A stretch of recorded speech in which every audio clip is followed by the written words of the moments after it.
आपण बायका आहोत ना, जुगाड करण्यात एक नंबर. काय भाजी करावी हा प्रश्नच पडला होता की तितक्यात समोर फ्रीज उघडल्या ढोबळी मिरची दिसली. ढोबळी मिरची बनवायला घेतली. आता भरली ढोबळी करायची म्हटल्यावर मसाला तर हवाच. मसाला बनवायचा कंटाळा आला. मग लक्षात आलं, अरे काल जी भरल्या कारल्याची भाजी केली होती ना, त्याचा मसाला तर शिल्लक आहे. तोच मसाला यामध्ये भरून घेतला. पण एक गोष्ट विसरले, ते म्हणजे मसाला ओला करून घ्यायला. म्हणून वरनच पाणी शिंपडून घेतलं. खरं तर मी ढोबळी मिरची वेगळ्या पद्धतीने करते. त्याची डिटेल रेसिपी आपल्या चॅनलवर आहे.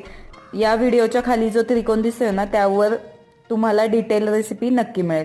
आता तडका बनवायला घेतला. तडक्यासाठी सर्व मसाले टाकून घेतले. त्यामध्ये ढोबळी मिरची देखील टाकून घेतली, फ्राय केली आणि त्यानंतर पाणी टाकून शिजवून घेतली.